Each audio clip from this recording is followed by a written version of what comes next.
All right, welcome everyone. I'm glad you're here. This is the 10th day of December, so we'll go ahead and get started. We're very pleased that Reverend Don Dixon is with us this evening. But first we'll do the roll call since I forgot.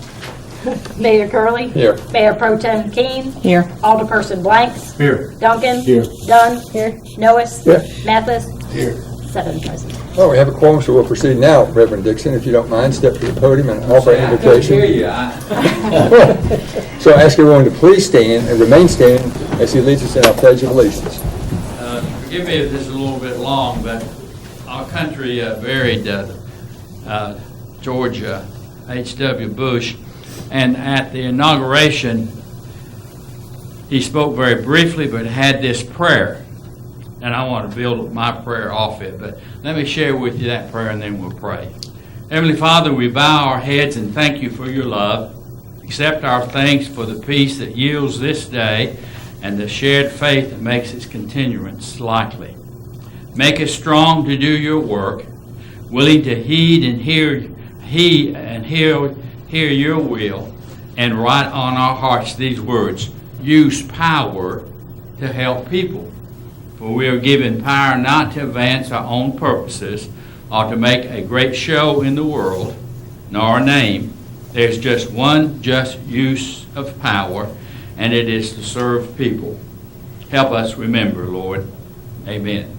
Based on that prayer, will you join me for prayer? Eternal God and Creator, the words of President George H.W. Bush, our 41st President, come to mind as we pause to pray. Use power to help people. There's just one just use of power, and it is to serve people. So help us to remember those words and do them, whether we be in positions of influence and leadership in this community or in various other areas of our lives. Help us to remember and do these words. We pray in thy name. Amen. Amen. Join me as we pledge allegiance. I pledge allegiance to the flag of the United States of America and to the republic for which it stands, one nation under God, indivisible, with liberty and justice for all.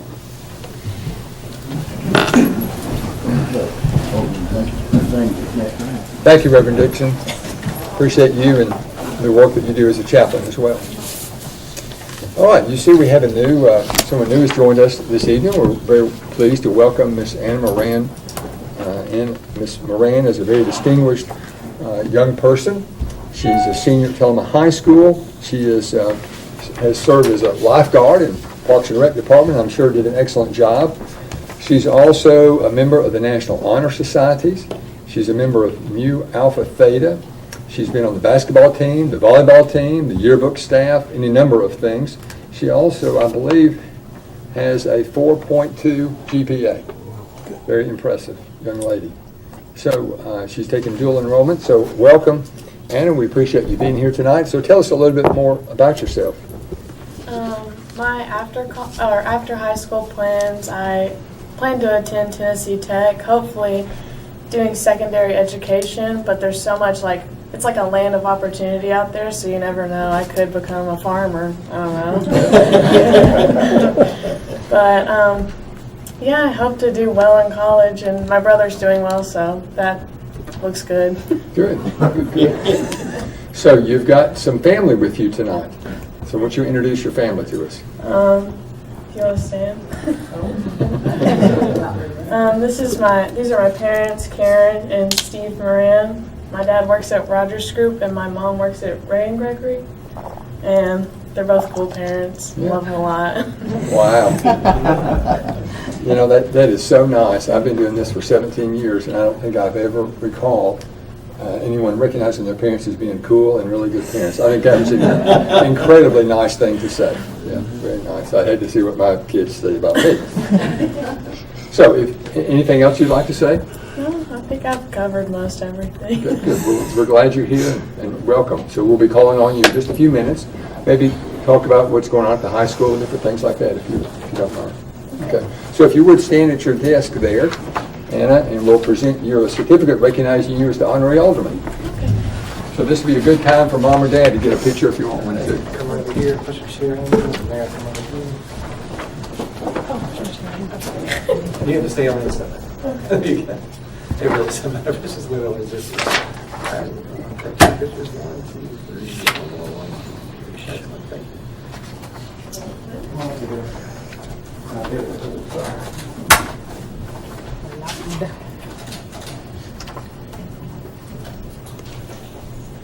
Congratulations. Yeah.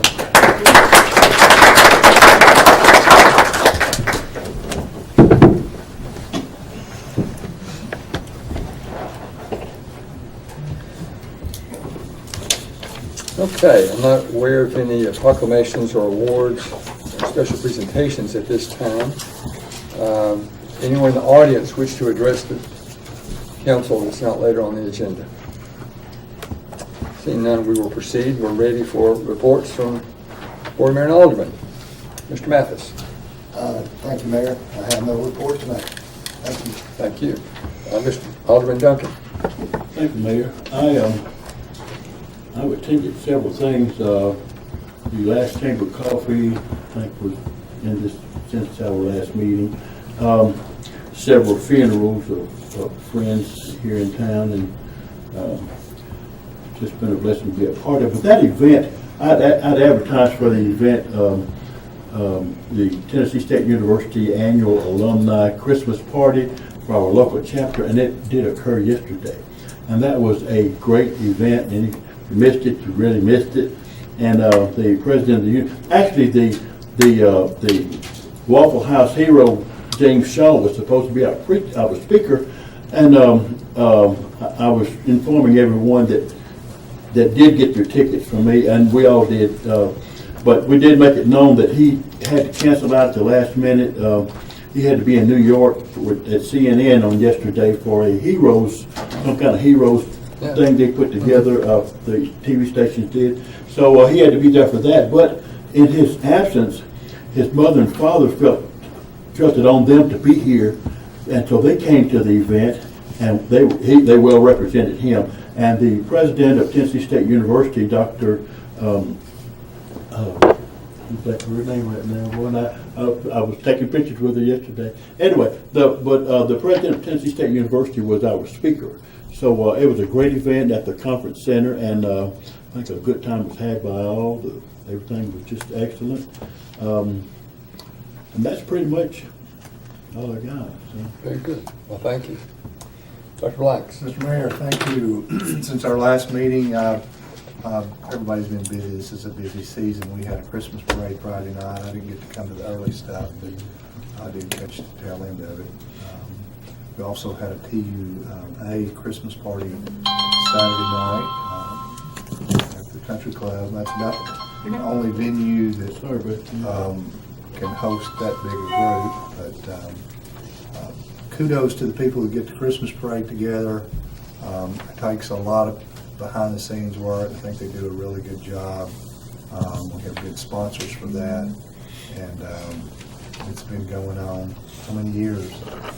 60, well, I think 61 this year. Long time. Yeah.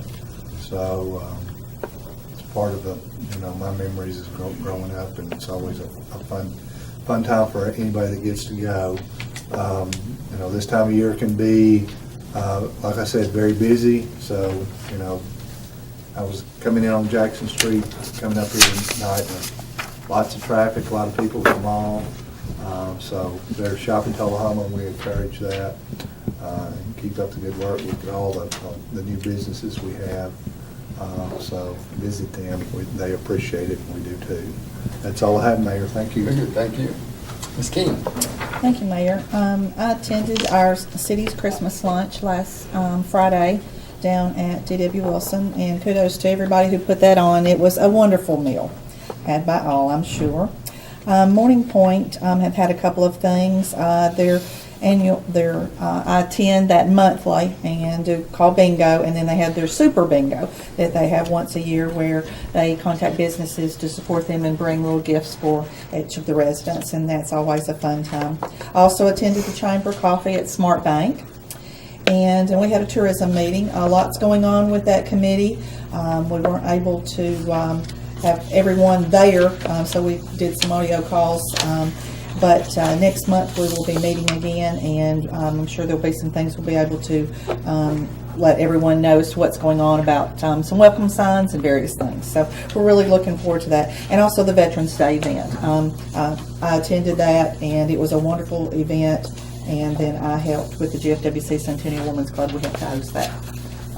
Very nice. That's all. Thank you, Mayor. Thank you, Steve. Alderman Dunn. Yeah, we did the Christmas parade on Friday night. So the kids got to ride in the fire truck, and they had such a blast. They had a good time. So it's been a good weekend. Yeah. Good. Thank you. Alderman Ellis. Were you in the fire truck? I had an opportunity to ride in the fire truck, but due to the weather, I opted to ride with the police. They had enclosed cars. I was Better not decision. seeing that opportunity, but congratulations. Mayor, I have no report tonight, but I do have a comment I'd like to pass along that I heard today. I was at the local orthodontist office, and the receptionist there was telling me that she and her daughter were for some reason, were at the Murfreesboro public store, the one out on Manchester Highway, Saturday. They said the store was empty. There was no people there. And they asked, what's going on? Usually in here it's so crowded. They said, well, since they built the store in Tullahoma, we don't get any people coming here anymore. That's my report. Wow. Shop Tullahoma. Shop Tullahoma, 4 Murfreesboro. Yeah. So I do have permission to say this from the manager, but I've spoken to the manager 4 times of Publix, and he keeps on using the words ecstatic. So he's very pleased, and I'm sure everybody else is as well. So yeah, good report. Ms. Moran, anything you'd like to add? Thank you, Mr. Mayor. Other than the fact that I don't go to the high school a lot anymore since I'm dual enrollment, I think our football team did phenomenal throughout the whole season. I couldn't be prouder of all the boys I've grown up with and all that. It's just so cool to see them succeed, you know. But our yearbook stuff is going well. I'm working on the senior spread right now, and it's actually looking really good. And our theme over the whole thing is wherever you go, you always have Tullahoma to come back to, and we talked about that earlier. So that's kind of neat. Yeah. That's pretty much all I have to say. Oh, that's nice, yeah. That was very nice, thank you. Yeah, again, I'm glad you're here tonight. Hope you enjoyed the evening. So just 2 things, there's a reminders. The Reindeer Run is this Saturday morning at 8:30, I believe. So any of you interested in a run and walk on Saturday morning, be there at 8:30. The second thing is, a couple of weeks ago, my wife brought to my attention that a young graduate of Tullahoma High School, Grant Rigney, had earned a Rhodes Scholarship, which is remarkable. I've lived in this town for 62 years now, and I've never heard of that before I tell them the student. I'll be corrected if I'm wrong, but not aware of one, at least not in recent memory. So anyway, with your permission, we're hosting a reception for him on the 27th of December. I wanted to do it a couple of other days, but I remember I asked Grant, I called Grant and I said, are you available? At first he declined. You need to know that. He's a very humble person, very humble, and he didn't think it was appropriate to call attention to himself. And I said, well, I understand that and I respect that, but I think it would be good for the community, it'd be good for other young people to hear and meet you and that kind of thing. So finally he agreed. And I presented the date to him, and he said, no, I can't do it that day because I've got an interview at Harvard Medical School the next morning.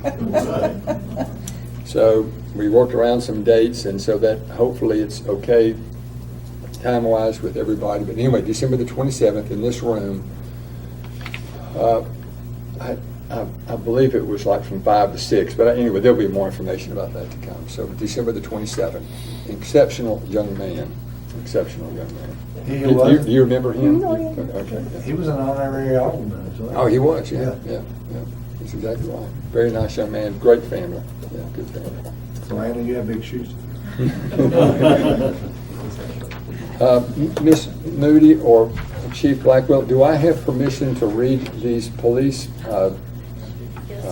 Okay. These are letters of commendation. This first one is to Sergeant Cody Brandon. A few days ago, a plaque was delivered to the police department by Mrs. Janice Ramsey. Ms. Ramsey wanted to express her appreciation and gratitude for the assistance you provided in August 2018. Ms. Ramsey experienced a painful fall and was in need of medical assistance. Your response during the traumatic event was key in providing the services required and offering a compassionate and calming presence. Thank you for acting in such a caring and compassionate manner. Your actions reflect good credit upon yourself, the department, and the law enforcement community. Thank you for a job well done. And here's actually a copy of the plaque.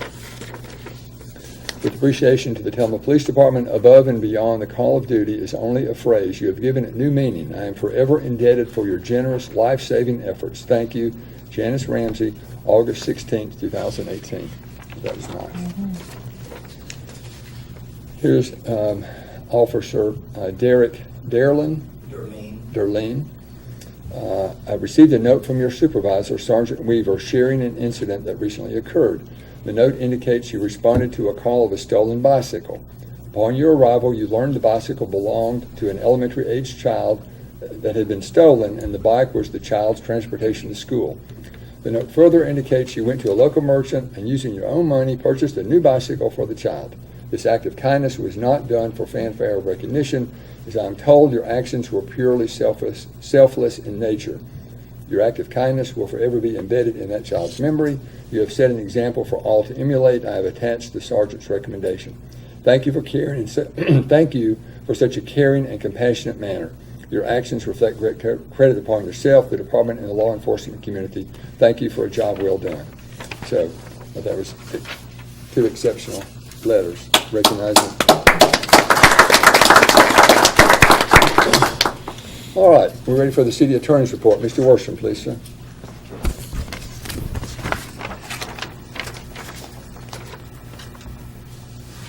You all might recall that a couple of months ago I discussed with you the intention of a family who are the descendants of a former mayor of our city, Mr. T.D. Lawson, who served here as mayor in the early 20th century, to donate some land to us along Rock Creek south of Clement Drive behind Maplewood Cemetery. And we hadn't heard from them for some time, but I did hear from them last week. There had been a death in the family and some illness, but they still intend to do that. So hopefully after the first of the year, we'll be able to work on that matter for you all. Secondly, I know you all are all aware of litigation pertaining to the Dameron Convenience Center that's being built at the corner of Clement Drive and Westside Drive. There's litigation involving that. The attorneys involved in that, including me and my law firm, are working on a settlement that I think will be forthcoming shortly. We're certainly hopeful that will happen. So we have nothing else that we need to discuss with you tonight, and I wish all y'all, the people of Tullahoma, Merry Christmas. Thank you very much. Mr. Worsham. Thank you. Mrs. Moody. Good evening, Mayor and Aldermen. I will point out in the department reports, I've shared with you a copy of the values that we've adopted as an organization, and I think the prayer tonight probably couldn't have teed me up any better to share this with you. I think, you'll find they're very representative of the staff that we have and the way that we already operate, but we wanted to make sure that we put it in writing. And we're now using these with our orientation, so all our new employees, it sets the tone for the level of service that we expect. And we'll be making posters and posting this just internally in our city facilities as well. And then I'll just reserve the rest of my comments. Good. You gave me an example of what sort of precipitated that. Do you have permission to share that story? Was it a story from Public Works employees? Mm-hmm. So early on, I just met with the leadership team and started having this discussion about writing down what our values are and kind of the rules that we play by. And we had started discussing this list, and they went back to their employees and shared the list with them to get some feedback. And then maybe about 2 weeks later, it was Thanksgiving week, and I heard from Butch that, I know what it was. I was at a TAEDC board meeting, actually, and a citizen came up and said, I just have to tell you, one of your employees mentioned that you guys have these values that you've been talking about, and they saved a lady's life. And I started tracking down, well, who was it and what happened? And it was a public works employee, and it turned out it was, will you tell me their names? Joe Johnson and Dale Hall. Joe Johnson and Dale Hall were on their recycling truck route, and a lady was in pretty bad shape and needed help, and they called 911, got her medical attention, and we believe really probably did save her life. But the interesting thing was, they said, we were nervous, but we remembered that Butch had just shared these values, and you said, do the right thing, always do the right thing. And one of our values is to follow the rules, but if there's ever a doubt in their mind between what's written down on paper and what the right thing is, they're always supposed to do the right thing. And so they said, we remember that, and so we did it. Wow. So, yeah. So we need to I'll defer to you, Mrs. Okay. Moody, but I think it's appropriate that we recognize them publicly. For if you can get a little more background about that, Okay. we want to recognize We them. will, yeah. Use that as an example. Yeah, we'll do that. Good. I did forget to read this note I received from the city of Swansboro. If you remember, Swansboro was the community that Tullahoma sort of adopted after the hurricane there. The city of Swansboro would like to sincerely thank you for your support of Swansboro following Hurricane Florence. Your generosity meant so much to our staff and on their road to recovery. Best, Jessica, I can't remember the last name, but anyway, I thought that was a nice note from the citizens of Swansboro. All right, we are ready. Have I left out anything yet? No, sir. Okay. So we have 6 items on the consent agenda. Item 18-166, minutes of November 12, 2018, regular meeting. Item 18-167, October budget summary, general fund. October 18-168, approve the purchase of a medical response vehicle for $40,016 from Russell Barnett Ford for the fire department. 18-169, approve memorandum of understanding between Tullahoma Police Department and Integrated Criminal Justice Portal, ICJP, for access to state database for law enforcement use. 18-170, accept the donation of a positive pressure fan valued at approximately $4,000 for the Tullahoma Fire Department. And 18-171, approve the purchase of 5 patrol vehicles for a total of $137,017 through state contract for the police department. Is there a motion to approve the consent agenda as presented? Second. Proper motion, property second. All those in favor of the consent agenda as presented, vote green. Opposed, vote red. Oops. You can't see the rest of it. Would you like me to pull the board up for a minute? Let me guess. There we go. Motion. Might as well leave it up for you. Yeah, might as well leave it there for, yeah. Let me see, is that next? Oh, I'm sorry, I did leave out the presentation, it's my fault. I asked you about it. You're supposed to.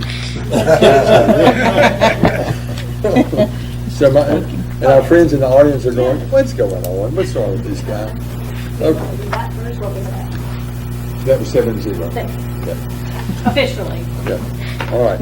So we're very pleased that Mr. Hill is here tonight, and he's going to give, I'm positive, an excellent presentation of the proposed new police department. Ms. Moody, let me get any introduction that you'd like to make at this point? Yes, so tonight you are not deliberating or voting on anything related to this, but we wanted to give you the opportunity to hear about the plans. We are very close to final plans for the new police building, and then share with you a kind of preliminary budget and timeline as we know it. And then we have Alan Hills, the architect, and he's joined by Rob Theo with his office. Yeah. So my goal was to get you up within 20 minutes. I did not make that, I'm sorry. Partially my fault.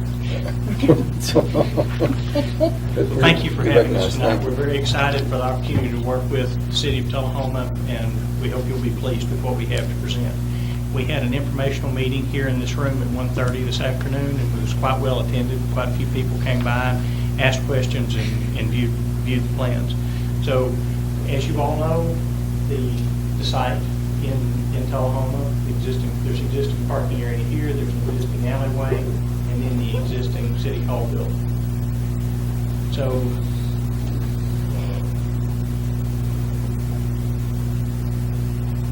one of the comments that has come up is looking at the traffic flow and the parking in the area between the new building site and the existing City Hall. So this is the current configuration that we're looking at, changing the direction of the alley in this area only to two-way traffic. So there would be an in that would come in and park here for the police department building, and then this is a drive for police department parking area below. The alley in this area would maintain one way away from Grundy. So this area right here would be changed, and there was consideration about moving some existing parking up against the sidewalk and slightly rerouting this alley. This would not interfere with access into this privately owned parking lot behind. So the overall floor plan of the building, we have what we're working with is a two-story building. The city was graciously given the site, and we've tried to work to utilize every square foot possible of that to the city's best interest. So we're looking at a two-story building. We're calling it the main level and the lower level. The lower level would have a floor that's approximately at the elevation of the earth now on the site, and then the upper level would be about at the alley elevation.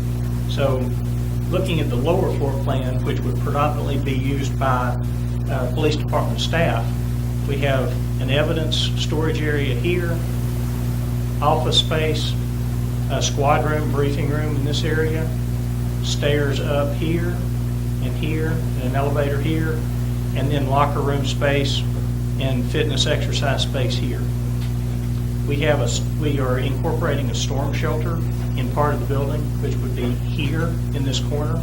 The reason for that is that typically staff that is stationed at the police department would need to be at their posts, but would need an area that they could take cover if there was imminent danger, primarily from a tornado. So that's what that space is for. Going up to the main level, where the public might be using the building, in the front of the building, this is that parking area that we saw before that would face the existing City Hall building, ramping up to a public lobby, and the general public would be accessing this part of the building. We have some office space here, detective's office space area here, conference room, chief and assistant's office, and community room, emergency EOC area here with kitchenette area. And those are the two stairs that we had talked about, elevator here. The upper level of the building is designed for future expansion in this area. We would like to provide covered parking for some of the police cruisers in the event of an ice storm or inclement weather with snow. If they need to go get a spare cruiser, you don't have to excavate the vehicle before you can use it. So some covered parking area here that would be the area for future expansion on the second level. So we would maintain covered parking for police vehicles even if the building is expanded. Some window openings in this side of the building would become doorways when the building is expanded. This is the appearance of the building that you would see from Grundy Street. We're not trying to copy the existing building that we're in, but we're trying to pick up some of that flavor and some of that feel. We're not trying to do something retro. We're not trying to do something that matches 50s era construction, but picking up the brick below with some panel systems above to kind of mimic the feel of the stone that's on the existing building. So here would be the appearance of the building as you would see it from that public parking area or from the alley looking down. So this is that stair area. We've tried to incorporate lots of glass into the building because we don't want the building to appear as a bubble. We don't want it to have a fortress mentality. We want it to appear to be open and part of the community, not something that's walled off and separated from the community. So here in this public parking area, We have the police memorial, which would be relocated from its existing location here near the flagpole. There's a ramp up that goes up to this public entrance here. Another view there. Along Grundy would be to the right in this picture. That's just a better view of how we think the police memorial area would look. This would be what you would see from Grundy. So that's the stair on this end of the building, the stair on the other end of the building. This would be the community room area between. And brick below, that panel type product above. And we wanted to use a lot of natural light, a lot of glass area for building occupant cover, for bringing natural light in, making it a nice space to work in.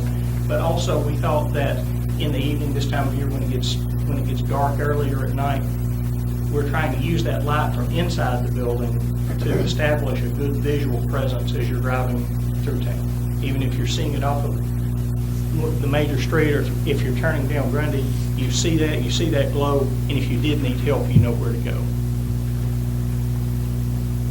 This is from the parking area, from the police vehicle parking area, looking back up towards the alley. This is the covered parking that you see here. This would be the corner of the building, and then that stair tower that faces Grundy. A little bit further towards on Grundy, this would be a little bit higher elevation than you would ever actually see the building, but trying to represent how that would look as you're coming up the hill. And then this floor plan shows the future expansion. So this area could be expanded as the city's needs grow in the future. So this would be the line of the original wall of the building. And then this would be the expansion area, so those windows become doorways to expand, say, for example, the detective's office area into this space, other additional offices. And does anyone have any questions? As I've covered this, I'll be glad to go into more detail of any specific point that anyone might like to discuss or have more information about. This afternoon, you had a sample of the glass used, although I'm not sure the word glass is correct. Do you still have that? Yes, I do. Pardon me, just one moment. It's not ready for that. I have a quick note. I used the wrong word, but he'll explain.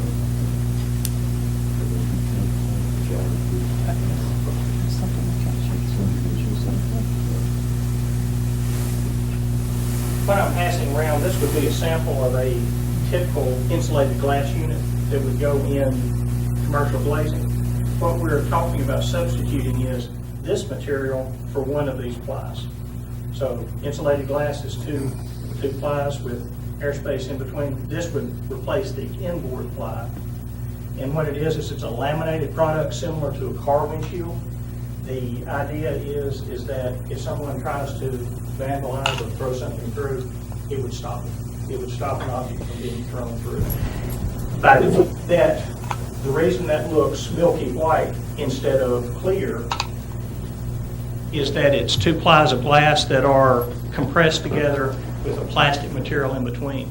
In that case, it's a translucent white inner layer that will diffuse light, so reduce glare, and it will also have the effect of obscuring who's inside.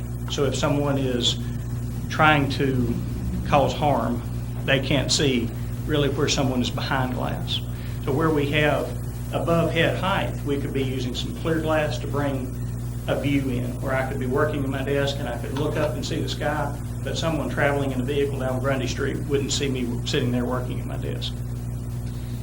What's the R factor on something like this? It varies. That was just a sample I pulled out of our sample library. The R factor is about the same, but depending on the coating, you can change the heat gain, how much heat gain relative to visible light gain. So, see that piece, and I'll show you the label. So, in some different coatings, that would be visible light transmission, and then the U. So this is about R3 for glass, which is typical. Is it bulletproof? It is not bulletproof, no sir. considering those size and glass? We have tried to be value conscious in the design of the facility. That was one reason that we were looking at that laminated glass. We would be happy to include a bullet-resistant product in the glazing, but there would be some significant costs involved with doing so. If you could go back to floor plan.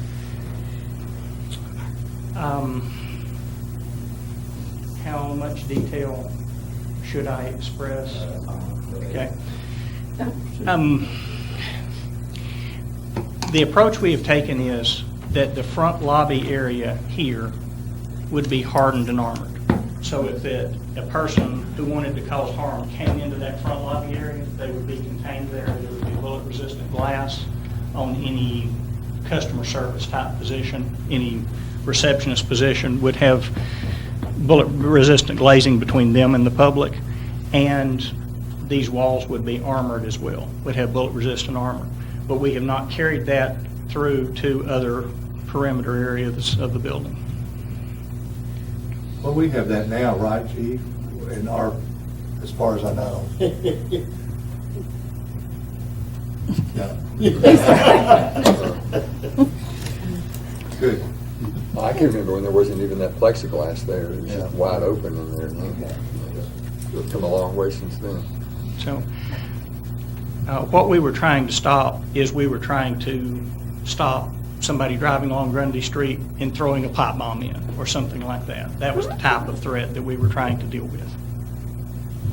And also taking the approach that if I can't see someone, I'm probably not going to shoot at them unless I have a target to shoot at. So we were trying to obscure the target with that laminated glass product.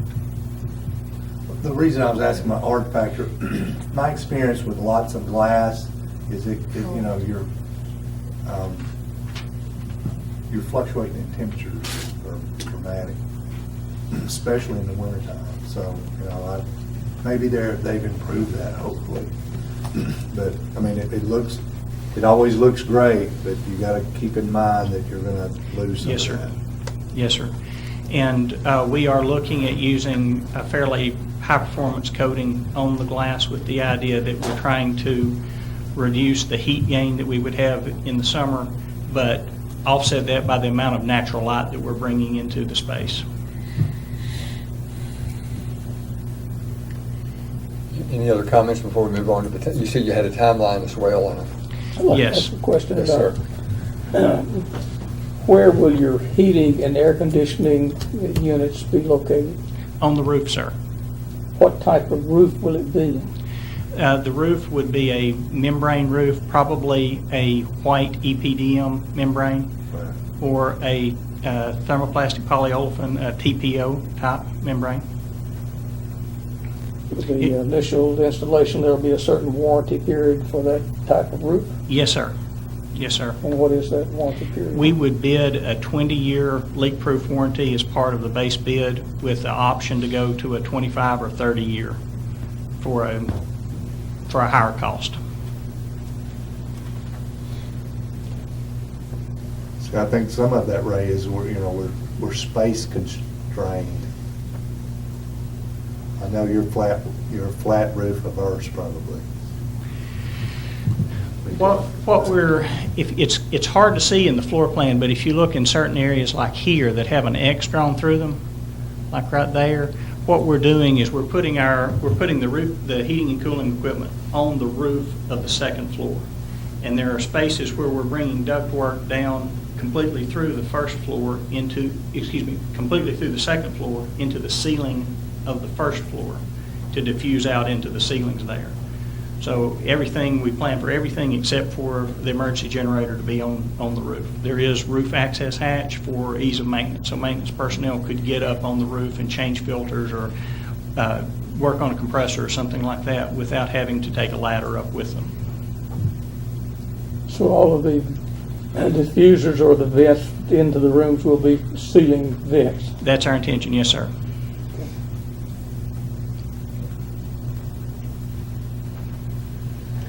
Other questions or comments at this point? So the timeline. Yeah, he's into the timeline. Okay. If we could go back to the slide with the site layout and traffic circulation. We are considering improving the parking situation in this area. Doing so by constructing a retaining wall here and some distance here and filling this area to raise the elevation here so the hill is not as steep, to make that parking more pleasant to utilize. We are needing to obtain some additional information from the surveyor in order to complete the design for that part. We anticipate hopefully getting that information in January, and then after that, the civil engineering team could finish their work. So anticipate bidding the project probably sometime in February with a construction start around April the 1st. That's the best information we have at this time. So one thing we talked about this afternoon was taking some of that steep slope out of that portion of the parking lot. Yes, yes. And we did have one other comment about parking layout that we will look into further. One other visitor had brought up an idea for how this location might be modified to increase the parking by a few spaces, and we will look into that further. So I think it's important to note that Dan and Fran Markham are certainly longtime friends of the whole community, and because of their generous donation of this land, that saved a lot of money from, and this is I think a great location in town. It's a high profile location in town, and I just can't, those of us that have gone through the existing police department, this is going to bring, and I say this respectfully, Chief, this is going to bring the facilities into the 21st century. The building that you're using now is 60-something years old, right? Close to 70 years old. So this is a much, much needed project in the community, no question about it. We think construction will take approximately 1 year, but, sorry, Chief, but it can't be faster, but we think it will be worth waiting for. What is the pitch on your roof? What's going to be your pitch? A minimum of 1/4 and 12. So some areas would be slightly steeper. I have a roll of drawings. I'd be happy to show you if you want me to unroll the drawings, but a 1/4 and 12 at least. It won't be a flat roof. We will have slope on that. So there will be drainage? There will be drainage, yes, sir. Won't be dead level. Because we know what that causes. Yes, we do. Yes, we do. Yes, we do. So I'm going to give Mrs. Moody and Chief Blackwell an opportunity for any comments that you'd like to make as well. I would just say I'm really pleased with the look of the building. One of the things that the architect did, you may have noticed, is kept with the character of the existing city hall. And so while it's very modern, it still keeps with that kind of mid-century look on the exterior. And I was really pleased to see that. And then, of course, the police, they are in about 4,500 square feet of space now. This building is 14,000 square feet. So you can imagine there's a lot of room for things that we don't have today. And I'm excited for the future growth. And they've done a great job of preparing some spaces where they're flexible spaces where we can add, say more detectives in the future, or add some additional office spaces. So I'm really pleased with how it came together. Yeah. I'm very impressed. Yeah. Chief, let me recognize you for any comments that you'd like to make. Are you pleased with it so far? I'm very pleased. I appreciate Upland Design Group working with us now for about 12 months. This has been a team effort. Leadership in the police department's had opportunities to look at it. The rank and file members have had a chance to look at it and ask questions, and everybody's excited about it. For many of them, it's a lot of pride. Their patrol cars, their office, but the police department's their home. So they're excited about the new growth and the new opportunities, and I believe the community's excited about it as well. So very pleased and anxious to move to the next step. Yeah, good. Thank you, Chief. Mikhail? I think the last piece, if we could, is I just wanted to have him go over just a preliminary budget so you have some understanding of what we're thinking before we head into final design and start developing the bid specs for the project. I think one of the things that we're concerned about, and you probably are too, is that it's a really hot construction market, and it really hasn't slowed down. So there's some concern that building costs have increased just in the 12 months that we've been designing this project. So we wanted to get the numbers to you early, and of course we've built these numbers to be very conservative, meaning we've, you'll notice I asked intentionally for them to set 10% of the project cost aside as contingency. We don't have to leave that number, but that was something that I thought 10% would be a safe bet for anything unexpected. It's a large building. Things like that, just to give you a worst case scenario kind of budget. But keep in mind, this was the premier project of the bond issue you approved last year. Yeah. So this was a big part of that bond issue. Just to pick up on what Ms. Moody was saying about the contingency, agreed. We have done geotechnical investigation on the site. We think we know what's there, but there are always unforeseen things that can come up, and we would like to be prepared for those eventualities. And also, this does include some additional items that were not in the original project scope, such as the parking improvements. And I'd like to be clear, you'll have options.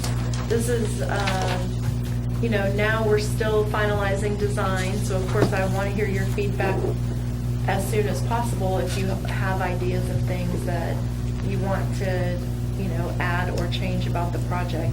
But once we go to bid, those will be our actual numbers that we get back. And the architect's already been really good about identifying items within the project budget that we can consider add alternates, meaning that if the bids come in really high and we're not pleased with that number and we want to remove some things from the project, we can. Or, in the converse of that, if the project comes in lower than we anticipate and we want to upgrade some building materials or, add some additional feature, we can do that. So you'll have other opportunities to make comment.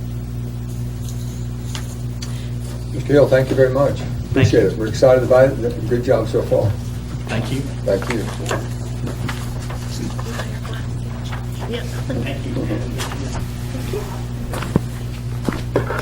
Okay. And there's one more presentation Sure. tonight. I had asked our Public Works Director, Butch Taylor, to speak to you about the surface transportation program projects. On tonight's agenda, you'll be considering a new project and allocating funding and executing a TDOT contract for a new project. So I thought it may be a good time to just update you on our existing projects and where they're at. As you know, many transportation projects can be 4, 5+ year endeavors. So. Is Butch's voice still with him? I'll do my Okay. best. Okay. Bear with me a little bit. So, one of you give us just a little background on STP. I know that's where the money comes from. We have opportunities each year to be a part. Okay, so go ahead. Yes, Mayor, thank you for letting me speak this morning. Wanted to try to give you an update of where we are. Because a lot of the citizens, they hear about these projects early on, then they don't hear about them for a period of time. And what I want to let the board know, there are phases to these projects when you're using federal dollars and state dollars. And the 4 phases of these projects are environmental, you get design, then you get right of way, and then you go to construction. Each one of these phases, since you're using federal and state dollars, they can take up to a year plus for each phase. So a lot of times people hear about these projects and they don't see anything, they get concerned that what happened. So just trying to get that out of the way, I just want everybody to know there are these long phases when you're using federal and state money. The documents that you have there, you probably have 2, I think, I placed on your desk. The first one is just to kind of give you the 3 projects that we have going on right now. Ledford Mill, which everybody travels Ledford Mill quite a bit, been out there. They can see all that's going on out there. This project is about 0.49 in length. It goes from Jackson all the way to the new industrial access road. So this is going to be improvements of widening that section of the road. Several problems. As you can see, there's little boxes at the bottom. And each one of those tells you where we are in the process. Such as Ledford Mill, you can see we're in the environmental portion of it. Each project has its own setbacks. For instance, the beavers have not helped us on Ledford Mill. So that project could get drug out even more just simply because now it becomes wetlands issues, mitigation, we got to get with the Corps of Engineers. So just try to give you an idea of how these projects can kind of grow legs of their own. We start out going one way and the state and the federal government can send us in a total different direction.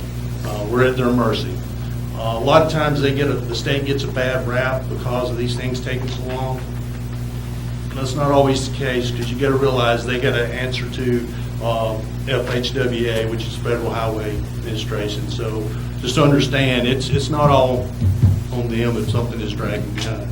So long story short on that, hopefully we can get moving on. We've got an asbestos study. This was something that was just added. We thought we were getting close to environmentals. Now they want us to go back into asbestos study. So admixtures back in those era when those box culverts were built, there were admixtures in there that could potentially have asbestos, so we have to have those tested. But hopefully we can move on that project, get that behind us, and get into design, hopefully in maybe construction, hopefully within the next year or so. So each one of them, like I said, has their own little way of getting to where they are. Short Springs, believe it or not, this is just a simple project with a guardrail. Believe it or not, this project's 2 years old.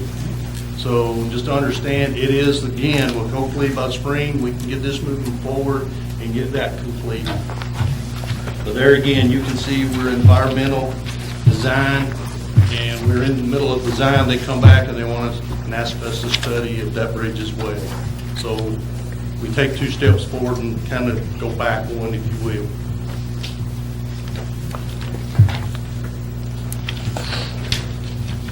And the third project I've got on this list, it's not really an STP, it's more of a Safe Routes to School grant. This again is a project that has been delayed due to environmental. There was a bat study, and I won't go into a lot of detail on that, but that study has taken over a year. We've moved on, so we're getting to the point, hopefully we can get into spring bid construction, hopefully, and get that within, hopefully, this coming year. There again, at the bottom, you can see where we are in the different phases. I can go on, you just guys tell me how much you want. If there's any time on any of the information you got, if you need a question answered, feel free to give me a call. I'm trying to keep this as brief as you want it to be. Anybody got any questions on that? Butch, could I ask about the Wilson Avenue? I know they're trying to widen that, kind of near Fraser McEwen Park. Can you speak on that, where that is right now? That's a state project of its own. Okay, so that's not really okay. ours. I could get into a little bit, but not a whole lot because Okay. they're in the right-of-way phase and there are things that could change on that, so kind of reluctant to go too far, but I can try to answer anything No, that's that I okay. can. That's all right. So each of these projects on the 2 sheets of paper have previously been approved by the board. Yes, sir. And there are only certain ways you can spend this STD money. There's It a whole lot of is. strings attached to that, as I recall. Absolutely, absolutely. And you get questions from folks asking us, why don't you jump ahead in phases? Unfortunately, we can't do that. If we're in environmental phase, we can't proceed to the next phase, design phase, until we get notices to proceed to the next phase. If you get caught in that, they can withdraw your money. Because I have to be very careful as I manage these things. If I get an invoice in from our consultant and he's already started another phase, that could cause us a lot of problems. So understand, that's why it takes so long. You can't jump ahead and try to be working ahead. You just got to stay in the phase you're in, and when they tell you can move forward, you can move forward at that time. So it's complicated. It takes a lot of us, Ms. Moody, Ms. Wilson. It takes a lot of people to make this work. There's a lot of behind-the-scenes things that happens that a lot of people don't get to see, and a lot of hours spent from staff. So it takes a bunch of us to keep this moving and get our funds and get our funds back. Sure. So Some of these studies that you speak of, do they progress at a decent rate, or is some of them just extremely slow? some are extremely slow, just like the one on the Grundy Street sidewalk project. This our environmental study on the BAT has taken well over a year. It's taken so long that we had to go back and ask for an extension to the project. We were hoping that we would have the sidewalk built by now, or at least in Anybody find any construction. bats there? Or? No, they didn't find any habitat there, so we're moving on from that phase now. The plans on this particular project on Grundy Street, we're waiting on approval of the plans now, so hopefully we can get those. We checked as of last week. They're trying to push them forward to get them approved so we can move on to get it bid and go to construction. I know we had a similar problem with building the new jail. There was, I forget the. It's kind of a similar circumstance. Yeah, that study had to be done, and some kind of creature that, I forget what it was now. Yeah, I think it was similar to a bat and something else. It was some kind of bat, yeah, the Indiana bat, I believe. Yeah, That's what it was. I'm a little bit aware of that one too. I hear about some of those things along with dealing with my colleagues at other places, so. Yeah, I think, Mayor, you were asking the source of the funding. We mentioned federal and state dollars. So surface transportation program dollars come from your gas tax. So both the federal and state gas tax, and they're an allocation that we get. So these are federal, requirements that come down from the EPA. And when you hear it in the business community, it affects the public sector as well. It does. As Ms. Moody said, when we get these funds, we have certain time frames we have to spend them in. In this project that's coming up, and I can wait on that one until that time comes up. But yeah, there's different phases, and we have to have certain deadlines that if we don't have that money obligated to these projects, we lose that money. So if our project's held up by something that's out of our control, is it possible to lose that money, or how often do they grant extensions? Is it?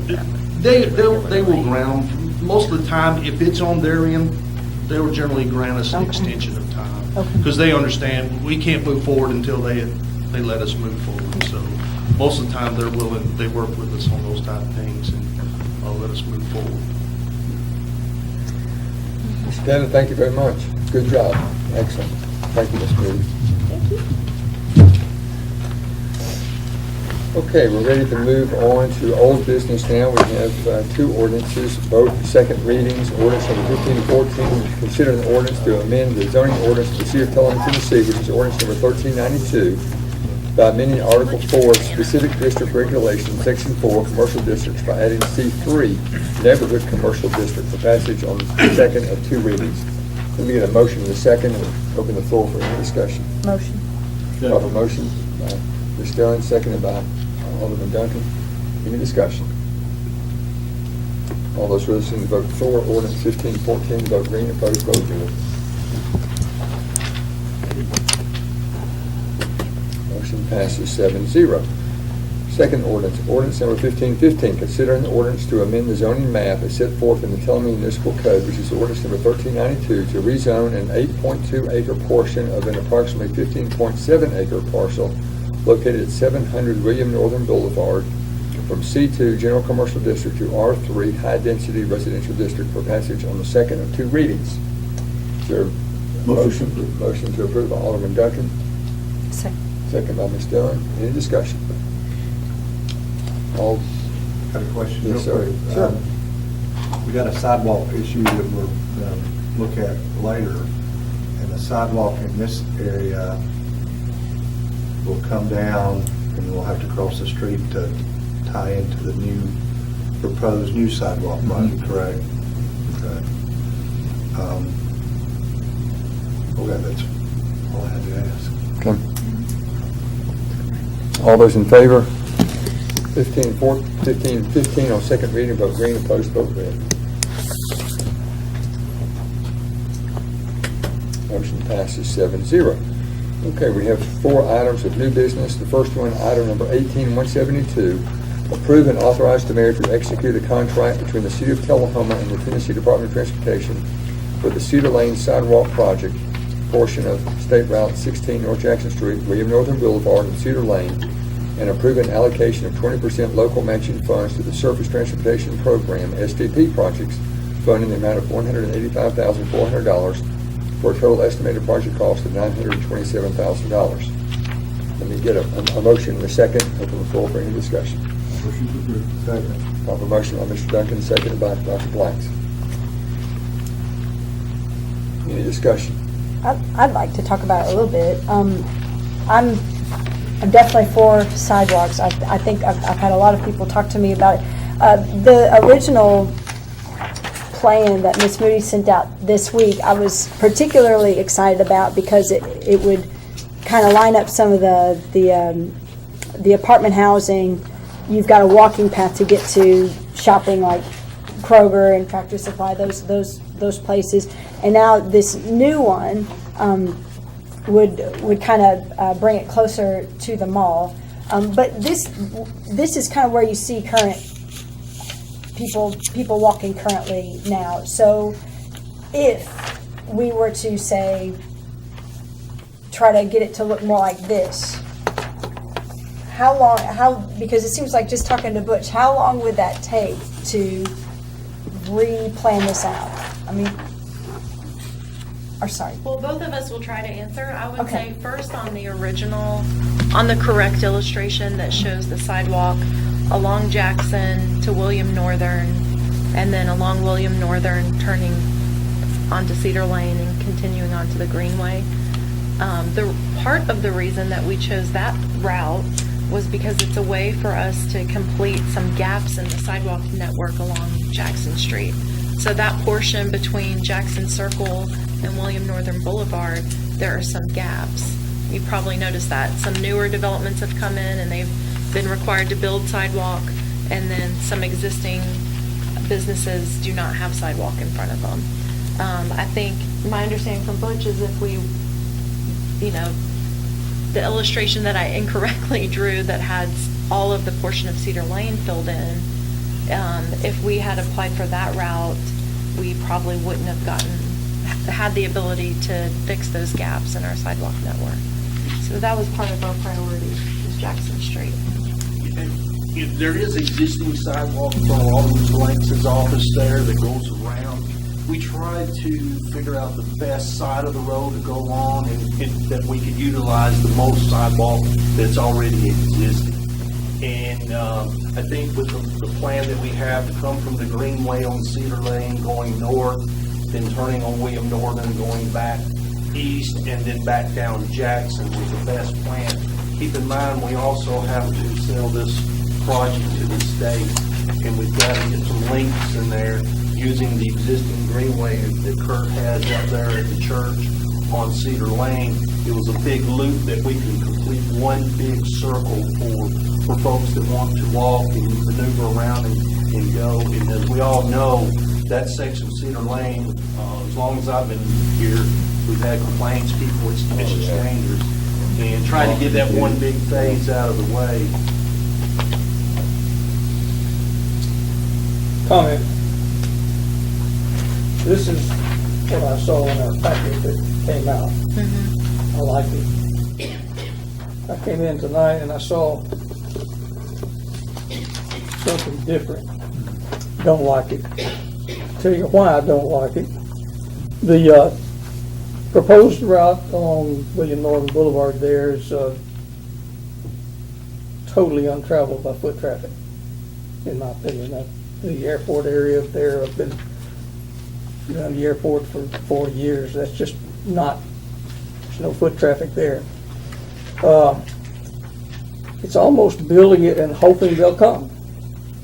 Well, I don't think that's a way to build sidewalks. I think it's an expensive way to build something that might happen. I like the idea that I saw to start with. It's a very coherent approach to sidewalk. Connects out, gives us all the sidewalks we need down Jackson. Connects with Cedar Lane, which is definitely a big need for sidewalks. So I certainly support the earlier version. So, not to be argumentative, but it could be that there's no foot traffic there because it's dangerous there, and people choose not to go that way. But I understand what you're saying, yeah. So, walk us through again if there are any disadvantages of going back to the original drawing. The original drawing was truly just an error on my part when I made the illustration. So that's why if you look at the language of the memo, I had said William Northern all over it. I don't know why when I went to draw the picture, I kept it on Cedar Lane. But, part of it may be because we keep referring to it as the Cedar Lane sidewalks. No, I'm not asking you Okay, to, but I mean, to the explain. first illustration, it wasn't like we Yeah. submitted that and that was an original Sure. part of the project. It never So was. what would happen if we wanted to do both? What if we wanted to continue around Cedar Lane I and do then come think down we should Jackson do both. Street? I mean, what keeps us from doing that? I do think we should do both, and development Sure. is already building, as Butch said. We have had there are portions of sidewalk along Cedar Lane, and we have some projects. You have sidewalks from my office Yeah. all the way down here to William Northern Boulevard, and then you'll switch. You don't have any sidewalk from my office going across the bridge on Cedar Lane.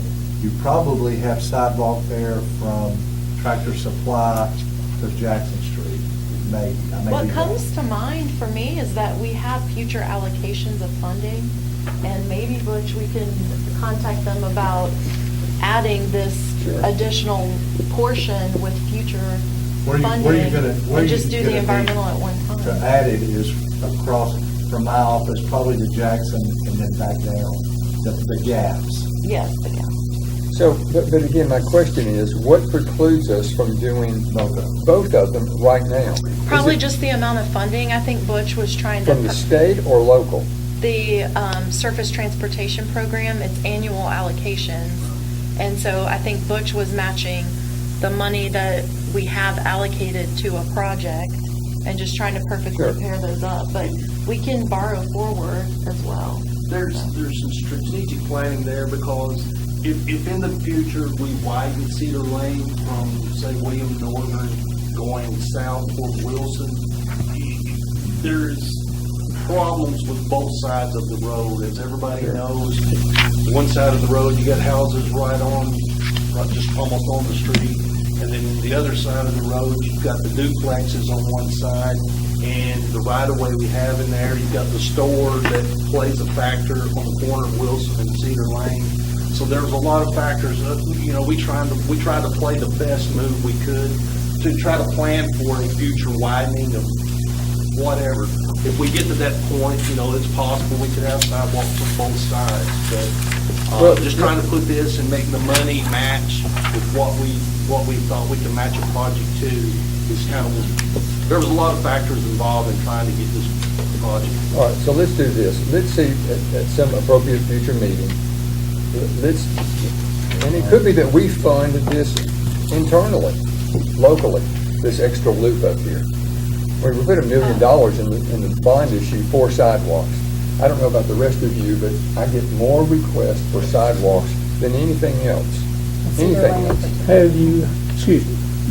Have you had a single request for a sidewalk along William Northern Boulevard? No, sir, I haven't, no. But I understand his reasoning that, so I'm just saying, is this a timely request? Is this SDP thing, I've got to sign it today or something? I am concerned about that, yes. We do need to obligate our funding. I'm concerned, it just seems like invariably, not just in public business, but private as well, we say, well, let's just add this project, let's just do this for the next project, and that next project never comes along sometimes. So it just seems like we need to, if we're going to do it, let's do it right, and we, all of us have seen, all of us have seen ladies pushing strollers down Cedar Lane. It's embarrassing. So we need to continue this loop, whether we do it internally or whether we get some advance from SDP money. We need to do it all at one time and get it done, in my opinion. Mayor, with all due respect, spending money for a sidewalk where no one walks, when we have so many children walking to school on streets that are inherently dangerous, and there are no sidewalks, and you have had requests for sidewalks, why would we not honor those requests where they're so sorely needed to fund something that there's no request for? I think the next step is that let's get prices for the loop, and then we'll make that decision. Whether we can opt out of William Northern Field sidewalk if that's going to be an issue. I think one thing, Ray, that the traffic on that is increasing since we have a new development there, we have Publix. That's car traffic wise, that has increased. Just add, I'm sorry. Go ahead. Just to add to that, Ray, we at Public Works have had people ask about sidewalks on William Northern. Granted, it has not been a lot, but we have had people request that. You've got the doctor's clinic there, Dr. Pat Seamus's office, you got a credit union, you've got several other ways, and now with Publix, I think a lot of folks that transverse down that section of Cedar Lane are going to want to go to that, because we will have at the new intersection of Publix at William Northern, we're going to have crosswalks there, pad mounts for pedestrians. So it's tying everything together. Granted, I understand what you're saying. As Jimmy said, you can get to William Northern, there would be a crosswalk to get to the opposite side of the road, would get you on a round. But I understand what you're saying about having that sidewalk to continue on that side all the way around to Jackson. I get what you're saying. I'm simply seeing children walking on very dangerous streets when there are no sidewalks, and that's my primary concern. It's mine as well, and you're going to see that sometime the first of the year, I want to put new sidewalks all over Tullahoma around the schools. And Ms. Moody is working on that very thing, so it's going to happen. So I agree. We should probably, and we'll bring you back a sidewalk improvement presentation that lists all the different projects that we have. In addition, we've been working on the ADA transition plan, and that's going to mean better maintenance and projects on our existing sidewalks to make sure that those ramps are ADA compliant and those sidewalks, are ADA smooth and ADA compliant. I think for this agenda item tonight, if you will consider, my recommendation would be to consider approving this contract with TDOT the way that we've proposed it and that has already been approved by TDOT to allocate the funding. And then Butch and I will go back and see if we can get an amendment to add this additional route along Cedar Lane. And if it requires the allocation of the next year's funding, then we'll see or if they'll local amend the funding. contract. Or local funding. I'm receptive to that.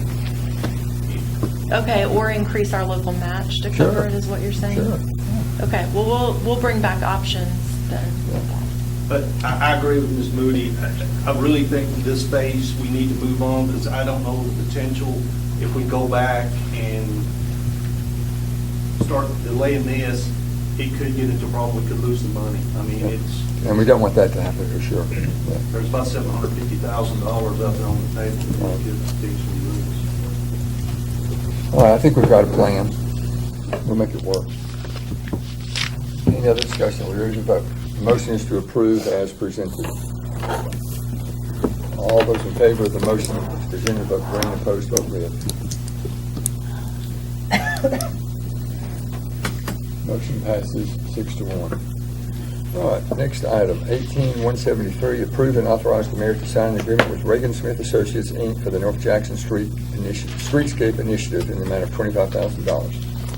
So let me get a motion and a second on the floor. Motion approved. Second. I have a motion by Dr. Blanks, seconded by Ms. King. Let me just read a portion of, you see what's on page 111A.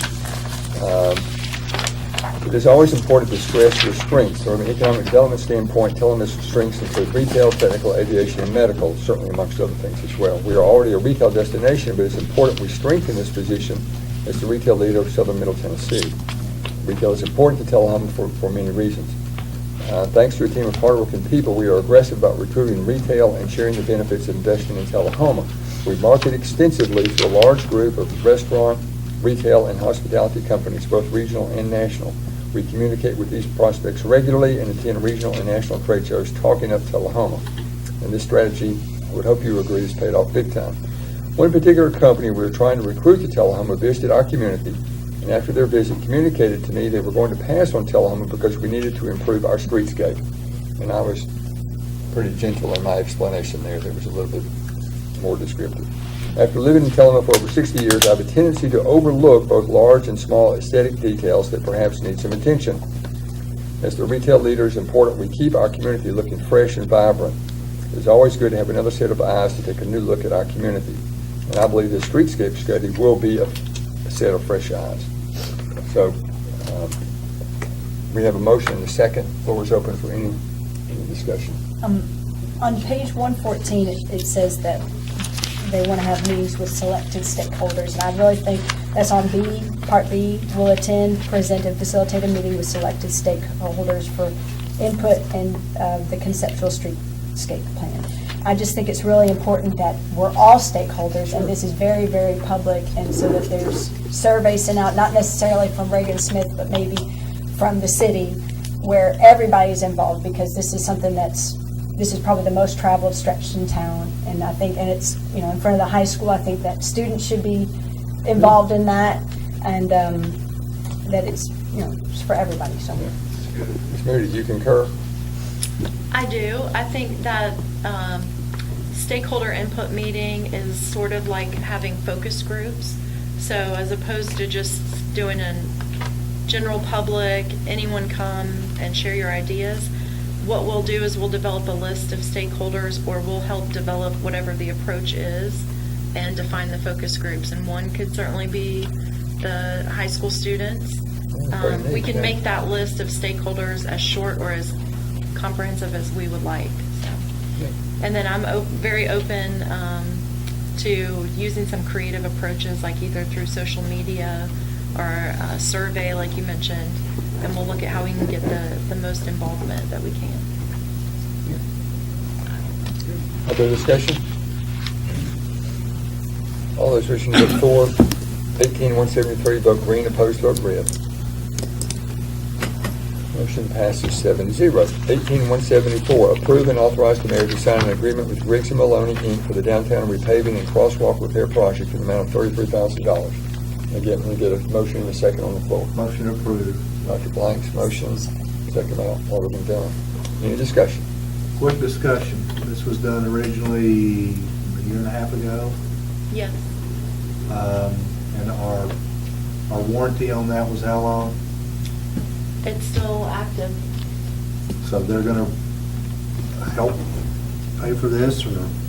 No, my recommendation is that we have a fresh set of eyes on it. So that's why, first and foremost, I asked an outside engineering firm that we really haven't had much of a previous relationship with to take a look at the crosswalks and give me a recommendation or proposal for what the fix could be. Okay. First and foremost, they were shocked at how much it has deteriorated in such a short amount of time. It's a premature failure. Without doing some subsurface testing and coring, they can't really identify why it's failed other than really poor performance on the contractor's part. And what you're seeing out there today is a result of their repair. So they've already been tasked with repairing it once. We could continue with, and I think we should, maybe with a legal remedy on behalf of the city. But I think to see a timely repair and quality work performed, I think we need to use an outside engineering firm and use our existing annual paving contract to have the work done. I've talked to Public Works about this same issue earlier, and I've had, people in the public come to me and say, what, you know? Yeah. It's boom, boom, boom. I mean, it needs work on, you know, and I think in the future, when we bid some of these contracts, we need to look at who we've had bid these, how good a job they've done. You know, sometimes our hands are tied because we have to take the low bid, but I think we have mediation to, you know, if we have an entity that is doing substandard work, I think the law allows us to punt them out of the equation, correct? Yes, sir. You're exactly right. Where we faced the difficulty in this project downtown was that the project was run through TDOT. And despite the city letting them know the project on the issues with the project while it was ongoing, and that's where I really actually don't want to criticize the engineering inspection that was done on the existing work, because flaws and problems were reported to TDOT and they failed to take action and allow us to remove the contractor. We requested that. And now I'm understanding on subsequent projects, they're realizing continued problems and something is going to be done to address that. But you're right, on any project that is solely our funding, our project, we won't just be going with the low bid. We'll be looking for the best value. So if we know there are known issues with the contractor, we're not going to recommend them.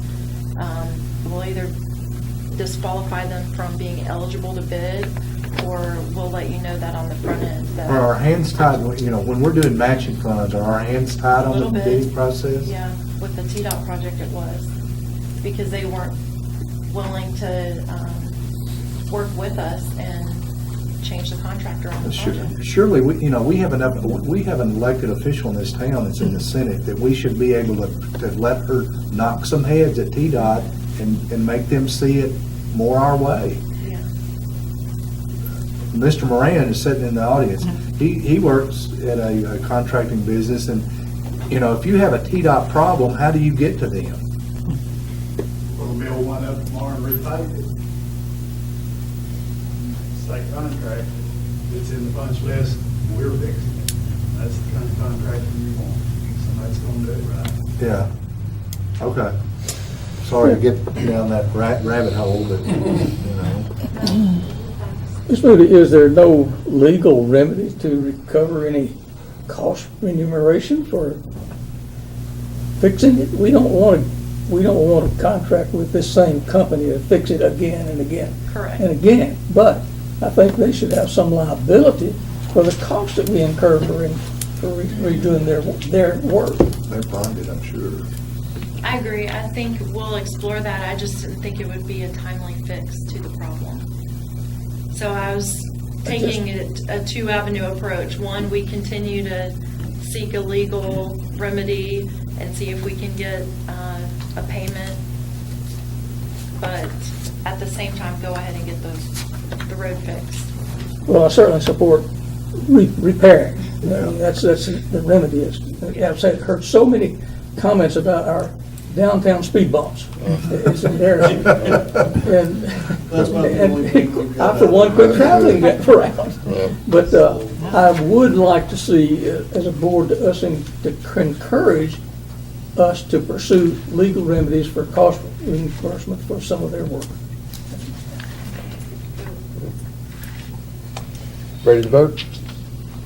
All those wishing to vote for 18174, vote green, opposed, vote red. Motion passes 7-0. Last item, 18175, approve the bids and award a contract for annual street repairs and resurfacing to Rogers Group for fiscal year 2019. Motion to approve. I have a motion by Dr. Blank, seconded by Mr. Noyes. Any discussion? All those wishing to vote for the motion, vote green, opposed, vote red. Motion passes 7-0. Congratulations, Mr. Moran. Mayor, I'd like to go on the record and say I didn't set Steve up.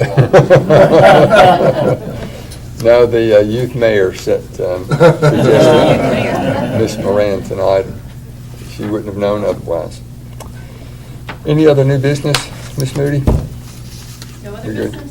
All right, we'll adjourn and go into the beer board. We have one item 18 BB34 minutes of November 12th, 2018 Beer Board meeting. Motion to approve. I have a motion by Ms. Keen, seconded by Second. Mr. Noes. All those in favor of the consent agenda as presented, vote green, opposed, vote red. Motion passes 7-0. I forgot to mention, on January the 17th is our annual legislative meeting, so if you would make a note of that if you don't already know. January the 17th, and I've already confirmed we've got 2 new state representatives. All of you know Representative Rush Bricken, who will be a representative now. He's not now, but will be. And then Ms. Rudder, who represents the portion of Tullahoma that's in Franklin County. And then, of course, Ms. Bowen has confirmed as well. No other business. We are adjourned. Everybody have a nice evening. Merry Christmas. Just